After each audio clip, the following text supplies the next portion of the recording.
27 मई 2016 की सुबह अचानक एक चीख ने पूरे मोहल्ले की शांति को तोड़ दिया। प्रियंका, योगेश की पत्नी, घबराई हुई अपने कमरे से बाहर निकली और चीखते हुए बोली कि उसके पति के साथ कुछ भयानक हो गया है। योगेश नहीं उठ रहे थे, वह एकदम स्थिर लेटे थे, जैसे बेहोश हो गए हों।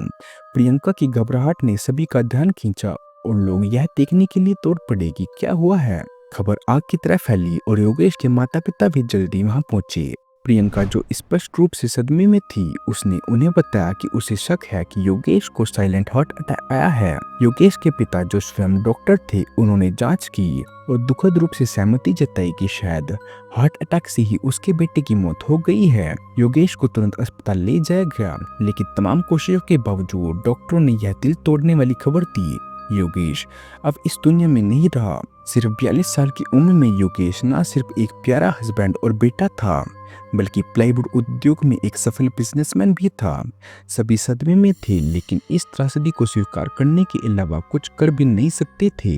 दुखी रिश्तेदार, करीबी दोस्त और पड़ोसी इस अचानक हुए नुकसान का शोक मनाने एकत्र हुए। प्रियंका पूरी तरह टूट चुकी थी, उसका दुख साफ झलक रहा था और वह अपनों से घिरी हुई थी। आंखों में आंसू लिए अपने दर्द को छिपा नहीं पा रही थी। परिवार के लोग उसे सांत्वना देने की कोशिश कर रहे थे, लेकिन कुछ भी उसके दुख को कम नहीं कर पा रहा था। उसी दिन 27 मई को योगेश पत्रा का अंतिम संस्कार किया गया। योगेश की अचानक मौत के बाद आने वाले दिनों में उनके माता पिता के मन में एक अजीब सी बेचैनी बनी रही। भले ही प्रियंका ने कहा था कि हार्ट अटैक से मौत हुई, लेकिन उनके लिए यह मानना मुश्किल था। योगेश हमेशा से स्वस्थ, मजबूत और सक्रिय रहता था, उसे कोई बीमारी नहीं थी। जबकि यह भी सत्य है कि हार्ट अटैक बिना चेतावनी के भी आ सकता है, लेकिन इतनी अचानक मौत उनके गले नहीं उतर रही थी। अंदर ही अंदर वे पोस्टमार्टम की उम्मीद कर रहे थे, लेकिन चूंकि इसकी कोई कानूनी आवश्यकता नहीं थी और प्रियंका इसके खिलाफ थी, इसलिए उसके फैसले का सम्मान किया गया। समय बीतता गया और परिवार ने योगेश के बिना जीवन जीने की कोशिश शुरू की। हालांकि उसके जाने से एक खालीपन था जो कभी भी नहीं भर सकता था। लेकिन फिर कुछ अजीब होने लगा। 65 साल की योगेश की मां को लगातार बेचैन कर देने वाले सपने आने लगे। हर रात वह अपने बेटे को सपने में देखती, लेकिन वह शांति में नहीं था। हर सपने में योगेश यह कहता कि उसकी मौत हार्ट अटैक से नहीं हुई। ये सपने उसे भीतर से हिला देते और उसने महसूस किया कि उसका बेटा उसे कोई संदेश देने की कोशिश कर रहा है। उसने ये बातें अपने पति यानी योगेश के पिता से साझा की, जो करीब 70 साल के थे। शुरुआत में उन्होंने इसे सपना समझकर नजरअंदाज कर दिया, लेकिन जब ये सपने बार बार आने लगे तो वह भी परेशान हो गया।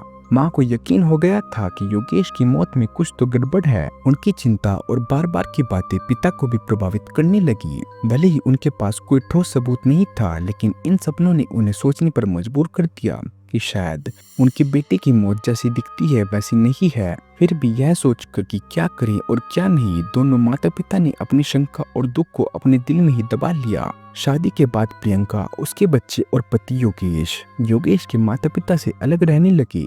सास और बहू के बीच आम झगड़े और गलतफहमियां होती थी, लेकिन योगेश के पिता ने इन बातों को नजरअंदाज कर दिया, क्योंकि उन्हें यकीन था कि बेटे की मौत वाकई हार्ट अटैक से हुई थी। खासकर जब तक कोई ठोस कारण या दुश्मनी सामने नहीं आई थी जिसे शक किया जा सके।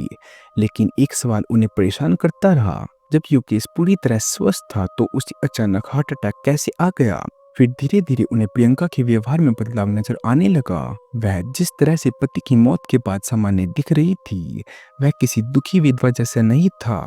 बहुत जल्द उसने योगेश के बिजनेस की पूरी जिम्मेदारी अपने हाथ में ले ली और खुद को कंपनी के डायरेक्टर घोषित कर दिया। सभी कानूनी दस्तावेज भी बिना किसी देरी के पूरे कर लिए। योगेश की मौत के केवल 1 महीने के अंदर ही उसने कारोबार पर कब्जा कर लिया, जैसे कुछ हुआ ही न हो। हालांकि बुजुर्ग माता पिता को उस बिजनेस से कोई हिस्सा लेने का इरादा नहीं था, लेकिन उन्हें उसका यह बर्ताव अजीब लगा। फिर भी वे चुप रहे। लेकिन 1 महीना बीतते ही प्रियंका ने कुछ ऐसा किया जिससे उनकी शंका और बढ़ गई। उसने अपने दोनों बच्चों को पढ़ाई के लिए देहरादून भेज दिया, जो घर से बहुत दूर था। अब तक बच्चे पास के स्कूल में पढ़ते थे और ठीक अपने पिता की मौत के तुरंत बाद उन्हें इस तरह दूर भेजना योगेश के माता पिता को बहुत अजीब लगा। वे सोचने लगे कि कोई माँ इतनी जल्दी ऐसा फैसला कैसे कर सकती है। अब वे अपनी चिंता को और नजरअंदाज नहीं कर सके। उन्हें लगने लगा कि कुछ तो गड़बड़ है। आखिरकार योगेश के 70 वर्षीय पिता पहली बार हरियाणा के एक पुलिस स्टेशन गए और अपने बेटे की संदिग्ध मौत की शिकायत दर्ज कराई। उन्होंने अपने बयान में कई बातें बताई, जैसे कि कोई पोस्टमार्टम नहीं हुआ, अंतिम संस्कार जल्दी जल्दी कर दिया गया और कोई जांच नहीं की गई। पुलिस ने उन्हें बस सांत्वना दी और कहा हम देख लेंगे, लेकिन वास्तव में वे उन्हें सदमे में मानते रहे और मामला सिर्फ कागजी कार्रवाई बनकर रह गया। योगेश के पिता बार बार थाने जाते रहे, लेकिन कोई प्रगति नहीं हुई।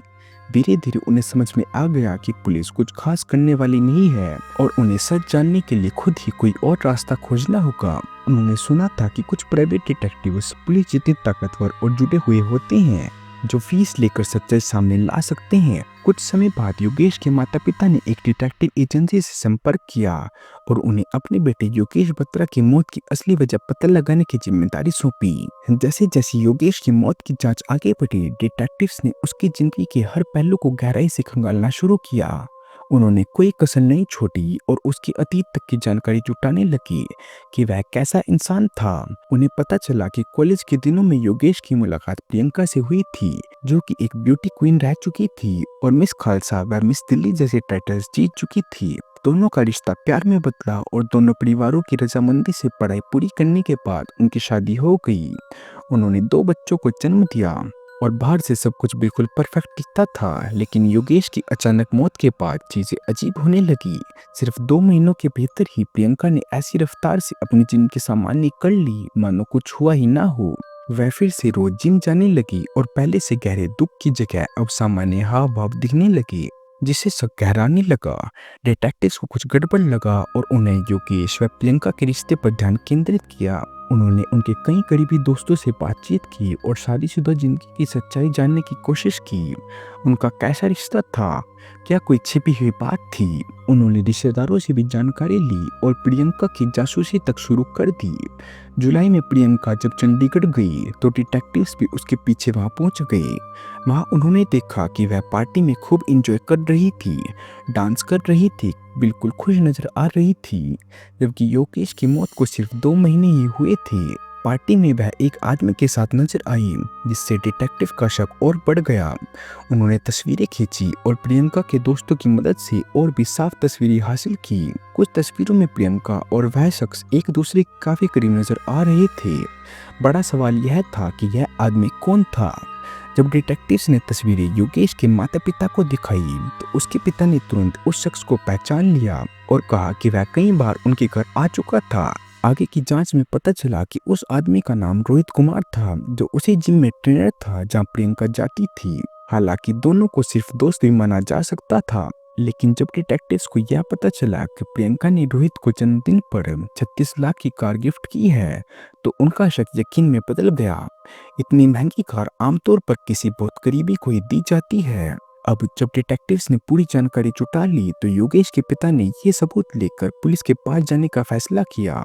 24 सितंबर 2016 को योगेश की अचानक मौत के करीब 6.5 महीने बाद पुलिस ने बड़ा कदम उठाते हुए एफआईआर दर्ज की और प्रियंका व उसकी कथित प्रेमी रोहित को मामले में आरोपी नामित कर लिया। जांच दोबारा शुरू हुई और प्रियंका व रोहित दोनों को पूछताछ के लिए बुलाया गया। हालांकि 12 अक्टूबर तक पुलिस ने उन्हें योगेश की मौत में किसी भी तरह की इन्वॉल्वमेंट से मुक्त कर दिया, जिससे योगेश के माता पिता को गहरा झटका लगा, जो न्याय की उम्मीद लगाए बैठे थे। लेकिन इस झटके के बावजूद योगेश के पिता ने हार नहीं मानी। उन्होंने फिर से डिटेक्टिव एजेंसी को और सबूत इकट्ठा करने के लिए कहा ताकि वो उच्च अधिकारियों से मदद मांग सके। एजेंसी ने कड़ी मेहनत की और उन सभी पहलुओं की दोबारा से जांच की जिन्हें पहले नजरअंदाज कर दिया गया था।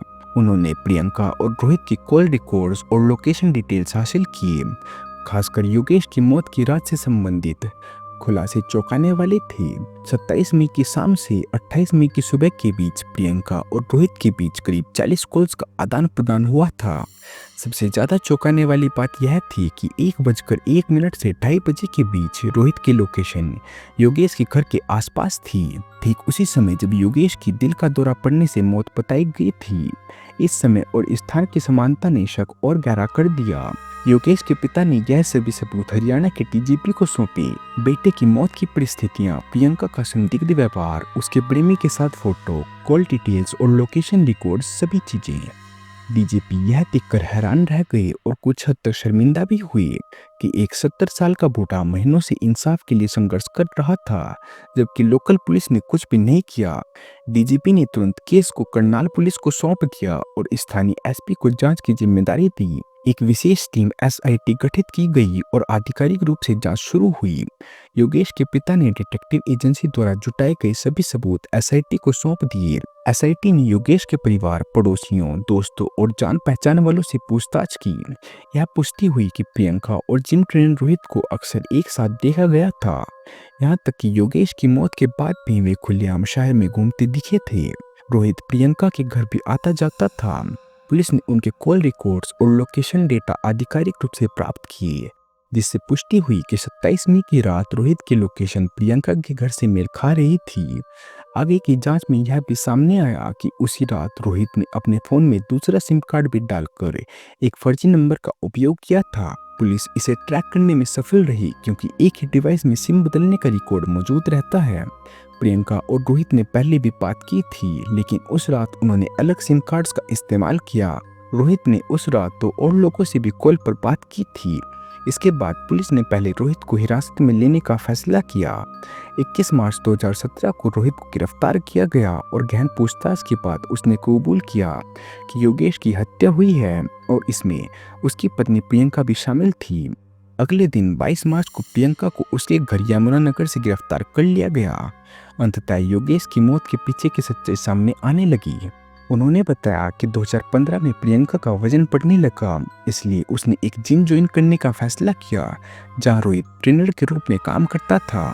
धीरे धीरे प्रियंका और रोहित एक दूसरे के करीब आए और उनका अफेयर शुरू हो गया। जब भी योगेश घर पर नहीं होता, रोहित प्रियंका से मिलने आता।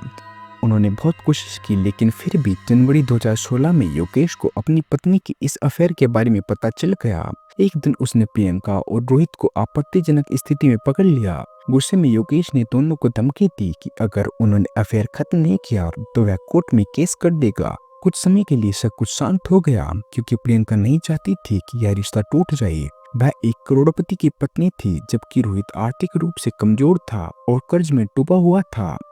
रोहित ने कई लोगों से उधार लिया हुआ था, इसलिए प्रियंका ने सब कुछ अपने हाथ में लेने का फैसला किया और अपने पति को रास्ते से हटाने की योजना बनाई ताकि वो उसकी दौलत की वारिस बन सके और रोहित के साथ आजादी से रह सके। योगेश की मौत के बाद सारी संपत्ति, पैसा, प्रॉपर्टी प्रियंका की हो जाती और उसे लगा कि बुजुर्ग सास ससुर उसे रोक नहीं पाएंगे। प्रियंका ने यह योजना रोहित को बताई और वह मान गया। दोनों को यह एहसास था कि हत्या को अंजाम देने के लिए उन्हें और लोगों की जरूरत होगी। रोहित ने 2 और लोगों की मदद ली, श्याम सुंदर उर्फ सोनू जो एक अस्पताल में सहायक था और दूसरा सतीश कुमार जिससे रोहित ने उधार पैसे लिए हुए थे। प्रियंका और रोहित ने दोनों को हत्या में शामिल होने के लिए 1-1 लाख रुपए देने की पेशकश की। योजना थी कि योगेश को नींद की दवा देकर बेहोश किया जाएगा, फिर तकिए से दम घोटकर मार दिया जाएगा और उसके शव को नहर में फेंक दिया जाएगा। उन्होंने 27 मई की रात हत्या की योजना बनाई। उस शाम प्रियंका और रोहित ने नकली सिम कार्ड से कई बार बातचीत की और अंतिम तैयारियां की। रात करीब 10 बजे प्रियंका इनोवा कार से रेलवे स्टेशन गई और सोनू और सतीश को उठाया। रोहित भी उनके साथ शामिल हुआ और वे घर लौट आए।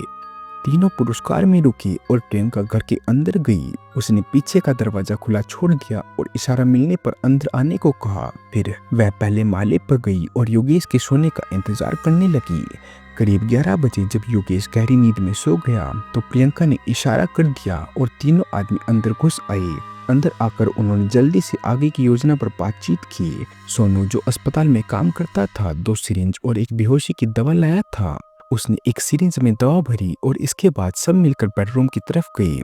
जब उन्होंने योगेश को पकड़ने की कोशिश की तो आवाज से वह जाग गया और संघर्ष करने लगा। सोनू ने इंजेक्शन देने की कोशिश की लेकिन हाथापाई में सिरिंज टूट गई। उनकी योजना बिखरने लगी। प्रियंका ने कहा, अब जब योगेश सब जान गया है तो उसे जिंदा नहीं छोड़ा जा सकता। उनका विचार था भी नहीं। उनके पास दूसरा इंजेक्शन भी नहीं था, इसलिए उन्होंने जबरदस्ती तकिए से उसका गला दबाने का फैसला किया और प्रियंका ने भी इसमें मदद की। ने उसकी मौत को स्वाभाविक दिखाना चाहते थे, इसलिए प्रियंका ने सुझाव दिया कि शव को बेडरूम में ही छोड़ दिया जाए और बताया जाए कि उसे दिल का दौरा पड़ा है। चूंकि योगेश के शरीर पर कोई भारी चोट नहीं थी, इसलिए यह एक प्राकृतिक मृत्यु की तरह लग रहा था। हत्या के बाद तीनों पुरुष घर से निकल गई और प्रियंका ने कमरे की सफाई की। वह सुबह होने का इंतजार करती रही ताकि अपनी योजना के अनुसार काम कर सके। सूरज निकलते ही वह जोर जोर से चीखने लगी, मदद के लिए पुकारने लगी और रोते हुए कहने लगी कि उसके पति की दिल का दौरा पड़ने से मौत हो गई है। योगेश को तुरंत अस्पताल ले जाया गया, जहां डॉक्टरों ने पुष्टि की कि उसकी पहले ही मृत्यु हो चुकी थी और पोस्टमार्टम से पहले ही शरीर को घर ले आया गया। प्रियंका ने सभी को यकीन दिला दिया था कि उसकी मौत दिल की बीमारी के कारण ही हुई थी। उसके पिता भी एक डॉक्टर थे, इसलिए प्रियंका को अच्छी तरह से पता था कि कौन कौन से लक्षण बताने चाहिए जिससे कहानी सच्ची लगे। यही वजह थी कि उसके ससुर को पहली नजर में यह दिल का दौरा ही लगा। इससे सभी को यकीन हो गया और योगेश का अंतिम संस्कार कर दिया गया। 24 मार्च 2017 तक श्याम सुंदर और सोनू और सतीश, जो सुपारी लेकर हत्या में शामिल थे, दोनों को गिरफ्तार कर लिया गया। इस मामले में लगभग 25 लोगों ने गवाही दी और तकनीकी व सर्कमस्टेंशियल एविडेंसेस ने अहम भूमिका निभाई। चारों आरोपियों प्रियंका, रोहित, सोनू और सतीश पर भारतीय दंड संहिता की धाराएं 302 हत्या, 506 आपराधिक धमकी, 120 बी आपराधिक साजिश, 201 सबूत मिटाना और 203 गलत जानकारी देना के तहत आरोप सिद्ध हुए। 6 अगस्त 2021 को अदालत ने चारों को योगेश की हत्या के जुर्म में उम्र कैद की सजा सुनाई।